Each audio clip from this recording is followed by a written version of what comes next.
안녕하세요, 아로니안입니다. MCU 드라마 변호사 슈얼크 3화에선 레킹 크루가 마침내 등장했습니다. 이 드라마로 MCU에 입성한 레킹 크루는 원작에 제법 인기 있는 마이너 빌런 팀인데요. 이들 자체도 4명의 악당들로 구성된 하나의 악당 팀이지만 드라마에서 비밀의 보스가 이들을 사주한 것으로 언급이 된 것처럼 원작에서 주로 인기 악당들이 악당들을 모을 때 빠짐없이 합류하는 팀입니다. 원작에선 레킹 크루 자체가 화려한 활약을 벌이지는 못했어도 등장할 때마다 우락부락한 존재감을 과시하면서 액션만큼은 화끈하게 보여주었는데요. 3화에서만큼은 굉장히 가소롭고 별 볼 일 없는 팀으로 나와서 정말 아쉬웠습니다. 현실적이라면 현실적이겠지만 굳이 현실적으로 갈 필요가 있었나 하는 그런 생각도 듭니다. 물론 다른 에피소드에서 더 활약할 가능성은 있겠지만 개인적으로는 큰 기대를 하지 않기로 했습니다. 이들의 능력을 얻은 기원이 3화에서 밝혀지기를 뉴 아스가르드 공사 현장 인부들을 털어서 무기들을 얻었다고 합니다. 다만 대화 자체가 살짝 가볍기 때문에 거짓말로 둘러대면서 자신들의 기원과 보스를 감춘 것일 수 있습니다. 다만 원작에서 레킹 크루가 힘을 얻은 과정은 토르 아스가르드와 밀접하기 때문에 원작에 가깝게 가는 것일 수 있겠죠. 레킹 크루의 보스는 드라마 아이언하트의 빌런으로 도르마무를 따르는 마법사 마피아 후드일 수 있습니다. 슈얼크의 피를 노리는 발렌티나나 지모가 이들의 보스일 수도 있고 이 내용이 썬더볼츠에 이어질 수 있습니다. 슈얼크의 피를 노리는 걸로 봐선 영화 인크레더블 헐크의 악당 미스터 블루, 즉 리더가 생각이 나기도 합니다. 이 드라마로 리더도 MCU에서 확실히 등장한다면 정말 좋겠지만 무기가 마법적일 수도 있다는 점에서는 정말 예측대로 아가사 아큰일 수도 있습니다. 캡틴 아메리카 뉴 월드 오더에 나온다는 레드 스컬의 딸 신이나 앞으로 MCU에서 활약이 기대가 되는 닥터둠일 수도 있겠지만 데어데블이 이 드라마에 등장하는 만큼 킹핀일 수도 있겠습니다. 왜 이런 악당들을 그들의 보스라고 추측할 수 있는 것인지, 원작에서 레킹 크루가 어떻게 힘을 얻었고 어떤 악당들에게 고용이 되었는지 알아보겠습니다. 레킹 크루는 4명의 슈퍼빌런, 각각 레커, 불도저, 파일드라이버, 썬더볼로 구성된 악당들의 팀으로 작가 렌 윈과 살 부세마가 만든 이 악당 팀은 1974년 디펜더즈 17호에서 데뷔했습니다. 이 팀의 기원은 팀의 리더인 레커와 밀접하게 연관이 있습니다. 레커는 더크 가스웨이트라는 이름의 현장 노동자로 파괴 현장에서 근무했습니다. 그는 알코올 중독의 아버지의 가정학대에 시달리는 유년기를 보냈습니다. 가난한 어머니는 그녀와 아들을 먹여 살리기 위해서 온갖 힘든 일들을 하면서 버텼습니다. 그러다 나이를 먹고 그는 폭력적이고 비사회적인 성격 때문에 공사장에서도 해고를 당하고 그 뒤에 레커라는 이름으로 강도가 되어서 범죄 현장마다 크로우바, 즉 쇠지뢰를 흔적으로 남겼습니다. 어느 날 레커는 공교롭게도 로키가 인간 상태로 변했을 때 머물던 호텔을 침입하게 되고 로키를 쓰러뜨리게 됩니다. 그는 로키가 쓰던 헬멧을 훔쳐서 쓰다가 갑자기 초능력을 얻게 됩니다. 현장에 나타난 아스가르드의 마녀 카르닐라가 헬멧을 쓴 레커의 뒷모습만 보고 그가 로키인 줄 의뢰 알고 그에게 로키에게 주기로 한 초능력들을 주었던 것이죠. 이로 인해 그는 초인적인 힘과 체력, 내구력, 치유력을 가졌고 그의 크로우바는 환영을 만들고 에너지를 조작하고 흡수하며 포스필드를 만들 수 있게 됩니다. 이뿐만 아니라 크로우바는 강력한 진동파를 만들어서 지진을 일으키고 텔레포트를 시켜주며 묘리르처럼 멀리 던져도 돌아올 수 있게 됩니다. 레커는 설상가상 크로우바를 만진 초능력 없는 나약한 이들의 정신도 조종할 수 있게 변합니다. 초능력을 갖게 된 레커는 범죄를 저지르다가 토르와 싸우는데요. 당시 토르는 지구에서 활동하겠다고 막 선언한 시기라서 오딘에 의해 벌로서 약해졌고 레커는 토르를 위기에 빠뜨립니다. 그러나 시프의 도움으로 레커를 간신히 무찌를 수 있게 되는데요. 이때 레커는 크로우바를 잃어버립니다. 화면에서 보시다시피 첫 대결에서 크로우바가 파괴되었지만 작가진들은 그냥 무시하고 크로우바와 레커가 모두 수감되었는데 레커가 탈옥하면서 다시 크로우바를 챙긴 것으로 묘사합니다. 레커는 다시 한번 더 토르와 싸우지만 이때는 토르가 원래대로 강해져서 레커가 힘을 잃고 수감됩니다. 수감된 레커는 자신의 사라진 힘이 잃어버린 크로우바에 갔을 것이라고 생각을 하면서 감옥에서 사람들을 통해서 크로우바를 수소문했습니다. 그런 그에게 엘리엇 프랭클린 박사가 찾아오는데요. 자신이 만든 가마폭탄을 누군가가 가져갔는데 이걸 회수하고 뉴욕에 터뜨린다고 협박을 해서 돈을 벌자는 것이었습니다. 엘리엇은 학계에서 검은 브루스 배너라는 별명이 있을 정도로 가마방사선의 전문가였으나 도벽이 심했고 결국 그래서 수감된 상태였죠. 레커는 감방 동료들과 같이 엘리엇의 범죄에 참여하기로 했습니다. 그 동료란 농장 일군 출신의 브라이언 칼루스키와 육군 상사 헨리 캠프였습니다. 헨리 캠프는 고아원에서 자란 뒤 성인이 되어서 바로 미 육군에 입대한 인물로 불명예 전역을 하면서 범죄자가 되었으며 브라이언 칼루스키는 로키는 농촌이 너무 지루해서 스릴을 위해서 도시에서 범죄를 저지르다가 체포된 인물이었습니다.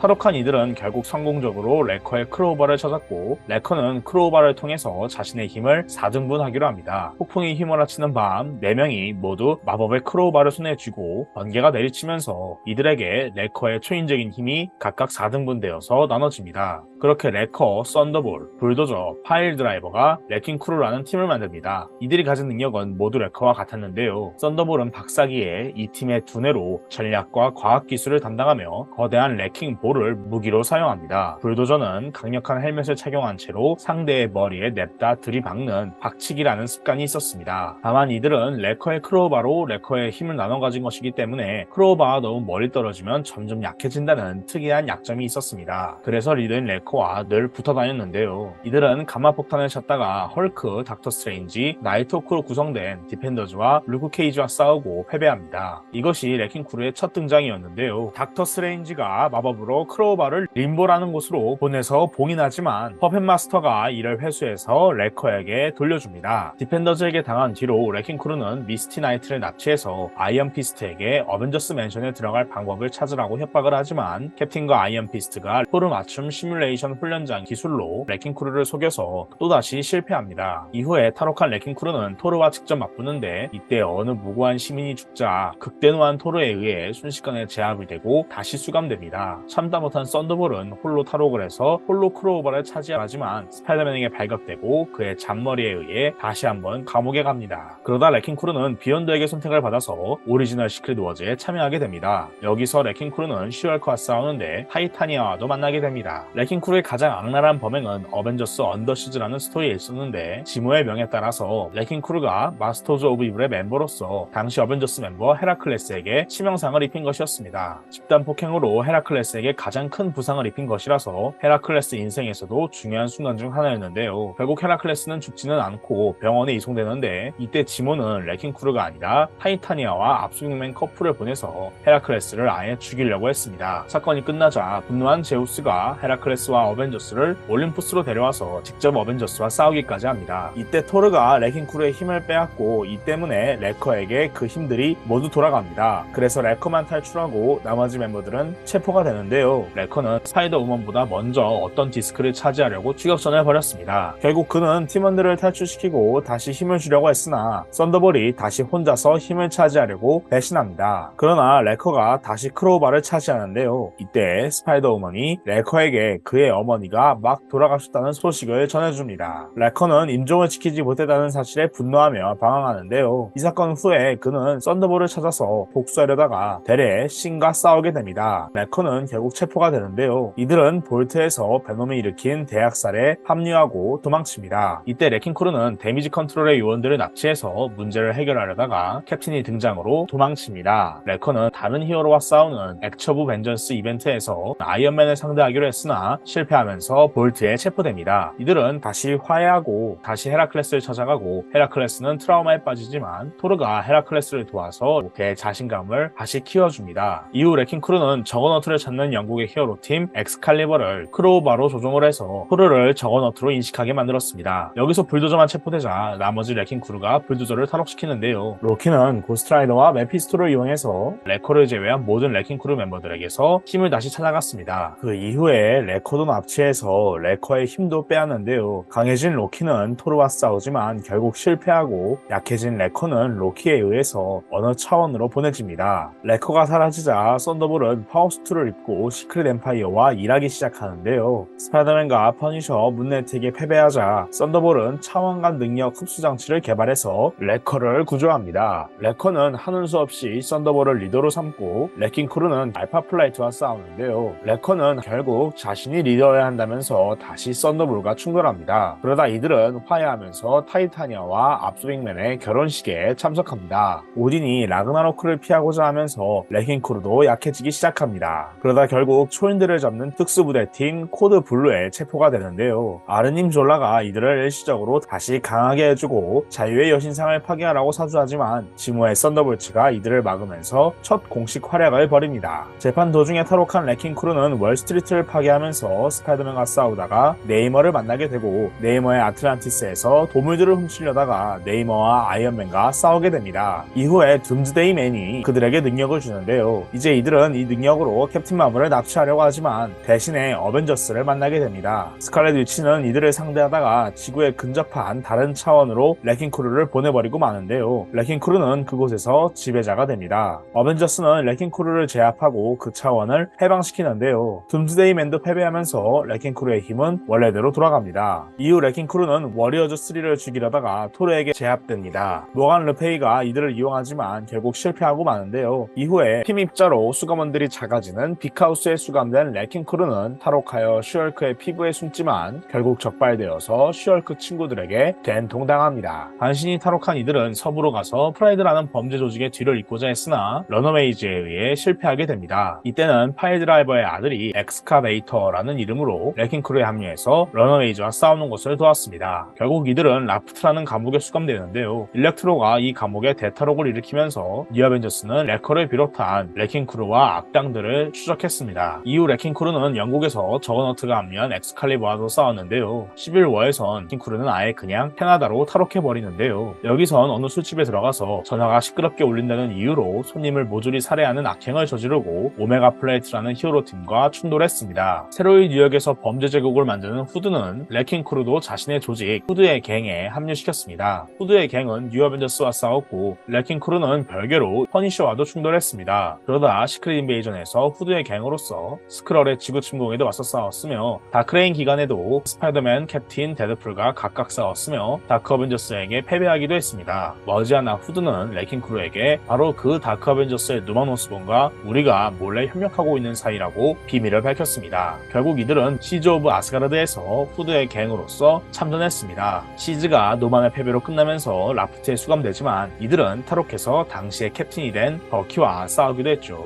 이후에 레킹 크루는 위자드와 힘을 합쳐서 새로운 프라이트풀 4가 되었고 판타스틱 4를 사냥했지만 실패했습니다. 불도저 헨리 캠프의 딸 마시 캠프가 2대 불도저로서 레킹 크루에 합류하기도 했습니다. 이제 레킹 크루는 아담한티움의 범벅이 되어서 죽은 울버린의 시체를 찾으려는 미스터 시니스터에게 고용이 되어서 울버린의 후예들과 싸웠습니다. 이후에 레킹 크루는 라이트 마스터에게 고용되었는데 슈퍼리어 스파이더맨이 슈퍼리어 6를 만들어서 이들을 막습니다. 그러자 레킹 크루는 새로운 마스터즈 오브 이블에 합류해서 반격을 했는데요. 그 뒤에도 레킹 크루는 마스터즈 오브 이블에 남아서 시크릿 어벤져스와 충돌했습니다. 레킹 크루는 결국 시크릿 엠파이어에서 아미 오브 이블에 합류합니다. 아미 오브 이블은 맨해튼에서 테러를 일으키면서 히어로들을 유인하고 그 맨해튼을 통째로 감금시켰습니다. 이후에 워싱턴 DC를 차지해서 하이드라가 미국을 지배하게 만들었죠. 그러나 하이드라 캡틴은 레킹 크루를 위험인물로 지정을 해서 냉동시켰습니다. 결국 하이드라도 패배하면서 세상은 원래대로 돌아옵니다. 이후에 닥터둠이 새로운 아이언맨으로 활동을 하자 악당 위자드가 레킹 크루를 비롯해 많은 악당들을 불러서 이 사건을 논의합니다. 그때 닥터둠이 나타나서 이들을 모두 제압하는데요. 그러자 이 악당들은 다시 복수합니다. 레킹 크루도 후드의 갱으로서 싸웠습니다. 이후에 뉴욕 시장이 된 킹핀에게 고용되어서 레킹 크루는 천재소녀 문걸과 싸웠습니다. 이때 썬더볼 대신에 데몰리셔라는 멤버가 들어왔습니다. 이 멤버에 대해선 자세하게 알려지지 않았습니다. 이처럼 레킹 크루는 탈옥과 급습, 체포의 무한 반복인 팀입니다. 단독으로 나오면 별 기대는 안 되지만 단체전에서 없으면 서운한 그런 매력적인 악당들 팀이죠. 앞으로 여러 MCU 작품에 나오는 식으로 화려한 조연 활약을 이어갈 수 있겠는데요. 이전에 여타 MCU 악당들처럼 잔챙이로 나와도 원작 고증이라면 원작 고증이겠지만